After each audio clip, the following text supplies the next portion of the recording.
म सुनाउँछु म र मेरो गाउँको कथा। भोजपुर सदरमुकामबाट 9 किलोमिटर पूर्व भोजपुर नगरपालिका 11 अमतेक। यो चौर जहाँ आजभन्दा 20 वर्ष अगाडि श्री देवीथान माध्यमिक विद्यालयको चौरी हो, जहाँ मेरा साना साना नाङ्गा खुट्टाहरू दौडने गर्थे। अलिकति कक्षा खुल्ला भई केही चौरमा कहिले भाले जुधाई, कहिले छुइडम, कहिले झुम्राको गोल खेल्दा खुट्टाहरूका नङहरू कन्थे। तर पनि हरियो दुबोले ढाकेको त्यो मेरो स्कुलका चौरमा नाङ्गा पैतालाहरू फिती कुदिरहन्थे। आज अलिक धेरै नै घारी देखिने भएछ। स्कुल त 4 बजे नै छुट्टी हुन्छ। मौसमी खेलहरू खेल्थ्यौँ, अहिले पनि खेल्छन् केटाहरू, तर प्राय सबै हरबतिर गइसकेछन्। आजकल त झन्डै सुनसान नै हुँदो रहेछ। मलाई शिशुमा कह सिकाउने मेरा केदार सर अहिले पनि त्यस्तै हुनुहुन्छ, पहिला जस्तो हुनुहुन्थ्यो। त्यो पल्लोपट्टिको कोठा, स्कुलको अफिस, विद्यालयको साइनबोर्ड पनि मकिएर अफिसभित्र देख्नेथे पोहोर साल। पहिले हामी पढ्दा त अफिस अगाडि साइनबोर्ड अनि छेउमा राष्ट्रिय जनता फरफराउँथ्यो। आजकल त सायद कसैले राख्दैनन् होला।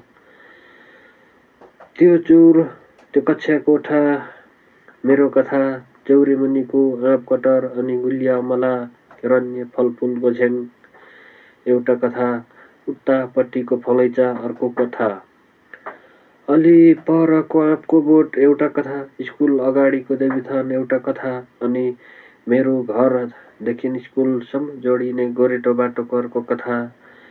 मेरो गाउँका कथै कथा, कति कथा। आफ्नो कथा बोकेर वर्षौंदेखि स्थिर छन् यहाँका कथाहरू। म दवृत्त भइसके, साँच्चै नै दवृत्त बनिसके। यी कथाहरू हेर्दै र सोच्छु, मैले यी कथाहरू सार्नै पर्छ, लेख्नै पर्छ, भिडियो बनाउनै पर्छ। मेरो गाउँ कति धेरै माया लाग्छ मलाई। मेरो गाउँ, साँच्चै नै मेरो गाउँले मलाई असाध्यै माया गर्छ र म पनि असाध्यै माया गर्छु। मलाई मेरो गाउँको मायाले घरिघरि रुवाउँछ। कहिलेकाहीँ म यहीँ हुन्छु, मेरो आफ्नै गाउँमा हुन्छु, तर पनि मेरो गाउँलाई नपाइरहेको आभास हुन्छ।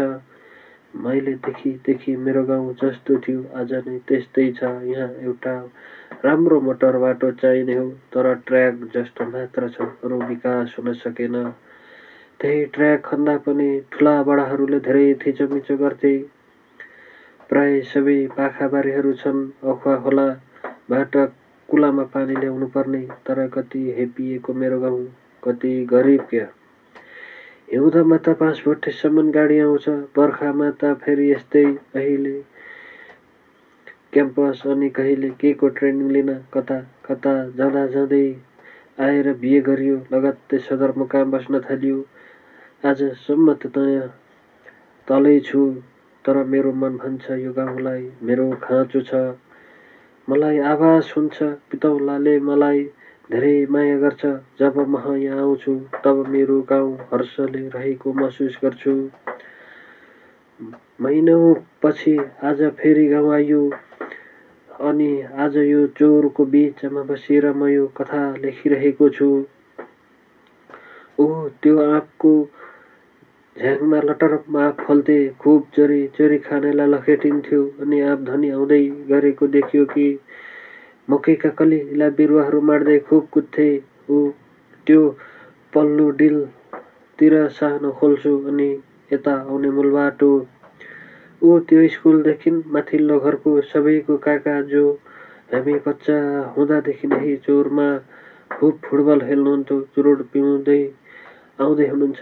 पछाडि 17-18 वर्षको सानो चुलबुले केटा छोरो खितखित हाँसेको सुने। बुवालाई झुक्क्याएर काँधमाथि उफ्राउँदै रेलाको गर्दैछ। मेरो नजिकबाट कहिले भाइ भन्दै उहाँ जानुभयो। केटो भने मेरो यो लेख्दै गरेको कथाको 1-2 अक्षर मुस्किलले पढ्न थाल्यो। मैले शिर उठाएर उतातिर हेर्दा ऊ लजाउँदै बुबातिर कुद्यो। ऊ बुबालाई सोध्दै थियो, त पत्रकार पनि। त्यो फुच्चे केही उमेरदेखि पत्रिका बेच्न थाले। उनीहरूको काफी हौसला र प्रशंसा दिन्थे। समाजको हौसलाले मलाई निरन्तरताका लागि प्रेरणा मिलोस् भनेरै होला। देशप्रतिको मेरो माया र समर्पणलाई सारा देख्ने सुन्नेले मलाई अझ धेरै हौसला दिए र दिँदैछन्। राष्ट्रप्रतिको मेरो त्यागी भावना उनीहरू धन्यवाद दिन्छन् भने उता म मेरो गाउँलाई मुरी धन्यवाद दिइरहेको छु। हो, यिनै मेरा गाउँलेहरूको हेपाइमा म पत्रकार बने। यिनै बाटोघाटो हिँडेर जीवन गुजारा गरिरहेको छु र यिनै गाउँ ठाउँका ती हजार मानिसहरूलाई देखे